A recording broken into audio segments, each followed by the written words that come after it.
के वुस्ता इस वक्त बारूद के एक ऐसे ढेर पर आ खड़ा हुआ है जहां जंग की एक छोटी सी चिंगारी भी पूरे खित्ते को अपनी लपेट में ले सकती है। तेहरान से वाशिंगटन तक सिफारती और फौजी हलकों में शदीद हलचल मची है और इस नई कशीदगी का सबसे बड़ा मरकज ईरान के नए सुप्रीम लीडर मुश्तबा खामनाई का वो हौलनाक ऐलान है जिसने दुनिया को हिला कर रख दिया है। अपने वालिद और साबिक सुप्रीम लीडर शहीद सैयद आयतुल्लाह खामनाई की तदफीन और आखिरी रसूमात के फौरन बाद उन्होंने एक इंतहाई सख्त तहरीरी बयान जारी करते हुए वाशिंगटन को बराह रास्त ललकारा है। मुश्तबा खामनाई ने वाशिंगटन और उसके इत्तेहादियों को खबरदार करते हुए कहा है कि सुप्रीम लीडर का कत्ल अब किसी एक फर्द का मामला नहीं बल्कि पूरी ईरानी कौम का मुतालिबा है और इस खून का बदला हर हाल में लिया जाएगा। उन्होंने अहद किया है कि वो इन मुजरिमों को किसी सूरत माफ नहीं करेंगे और कातलों की शनाख्त हो चुकी है, इसलिए वो अब इंसाफ की गिरफ्त से बचने की उम्मीद बिल्कुल ना रखें।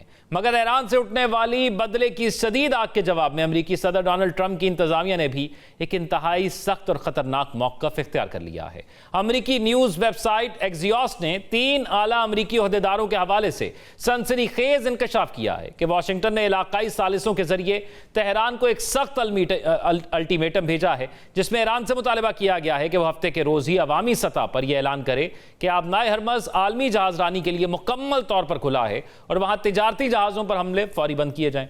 अमरीकी हुक्काम ने दो टोक अल्फाज में खबरदार किया है कि अगर ईरान ने ऐसा करने से इनकार किया तो उसके नताइज इंतहाई संगीन और हौलनाक होंगे, क्योंकि वाशिंगटन के मुताबिक ये हमले इस नाजुक इस्लामाबाद मफाहमती यादाश्त की खुली खिलाफवर्जी हैं जिस पर महज 3 हफ्ते कबल दोनों फरीकैन ने दस्तखत किए थे। बात सिर्फ धमकियों तक ही महदूद नहीं रही बल्कि इसके पीछे एक पुरस्कार सिफारती जंग भी चल रही है, जहां सदर डोनाल्ड ट्रंप ने अपनी social media site truth social पर दावा कर दिया है कि ईरान ने खुद इनसे मुज़ाकरात जारी रखने की दरखास्त की है जिसे उन्होंने कबूल कर लिया है। लेकिन इसके बिल्कुल बरक्स अमरीकी हुक्काम का यह भी दावा है कि ईरानी ओहदेदारों ने पसे पर्दा गैर रस्मी राब्तों में यह तस्लीम किया है कि आबनाए हरमज में तिजारती जहाज़ों पर हमला एक गलती था जो ईरान के अंदर मौजूद एक सख्त गिर हल्के ने मुज़ाकरात को सबूताज करने के लिए जानबूझकर किया। तहम ईरानी वजारत खारजा के तर्जुमान इस्माइल बकाई ने अमरीकी सदर के उन तमाम दावों को अक्सर मुस्तरद करते हुए वाज़ेह किया है कि तेहरान ने अमरीका से मुज़ाकरात की कोई दरख्वास्त नहीं की बल्कि वह आबनाए हरमज की सूरत हाल को मामूल पर लाने के लिए सिर्फ अपने इलाकाई दोस्तों के साथ ताउन कर रहा है।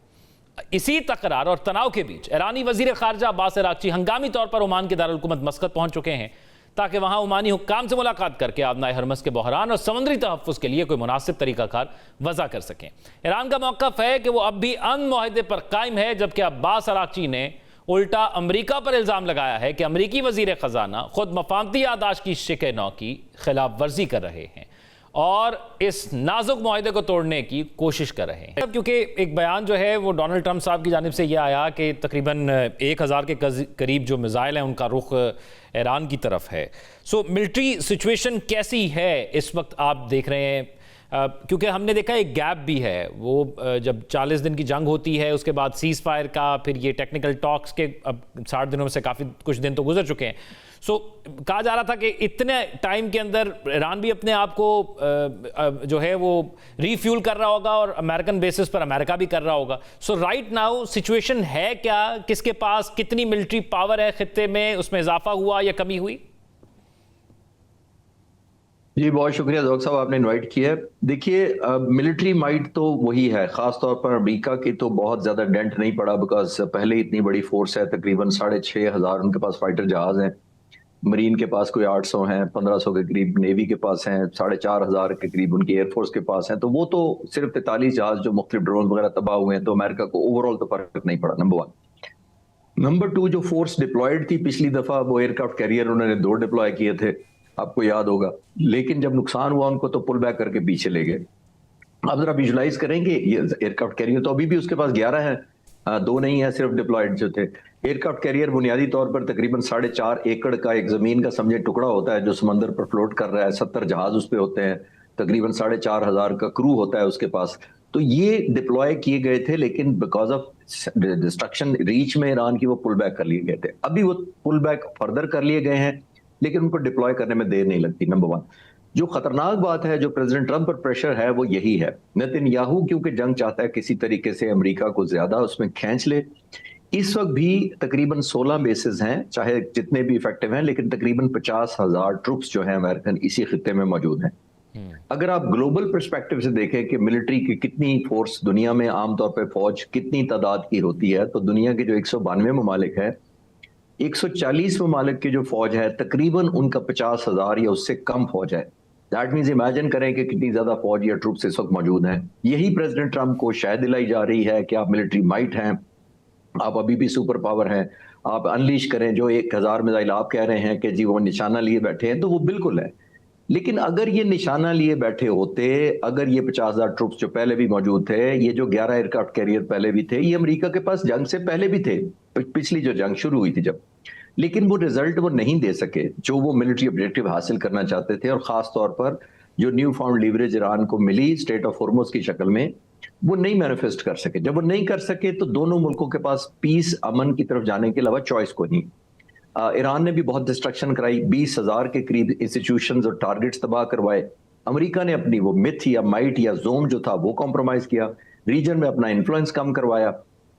अब ऑप्टिकली दोनों साइडें चाहती हैं साबित करें, परसेप्शन नैरेटिव के बयानी की जंग ये कि हम जीते हैं, हम जीते हैं। इसीलिए आपने देखा कि प्रेसिडेंट ट्रंप कह भी रहे हैं, लेकिन लिमिटेड स्ट्राइक करने के बाद वो रोक भी लेते हैं, फिर टेक्निकल टीमों को डिस्करेज भी नहीं करते हैं, फिर ईरान को कहते हैं कि अच्छा मैं बड़ी हैरत हुई कि इतने लोग उनको मोहब्बत करते थे आयतुल्लाह खामनेई।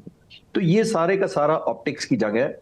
लेकिन हैविंग सेड दैट, मेरा ख्याल है बहुत ज्यादा जिस तरह प्रेसिडेंट ट्रंप पर जिम्मेदारी है कि वो नेतन्याहू को ब्रेक लगाएं और मैनेज करें, ईरानी लीडरशिप को भी चाहिए कि जो अपने इमोशंस हैं उनके, गुस्से के, एंगर के, रिवेंज के, उनको थोड़ा सबसाइड करें। उसकी वजह यह है कि कौमें गुस्से में आती हैं, लेकिन लीडर्स ने मैनेज करना होता है। कौमें इमोशंस जब करती हैं, एक्सप्लिसिट करती हैं, तो लीडर्स होते हैं जो उनको कूल डाउन करते हैं, क्योंकि end of the day vision, far sightedness और फाइनल डिसीजन मेकिंग और इंस्पिरेशन लीडर के पास ही होती है।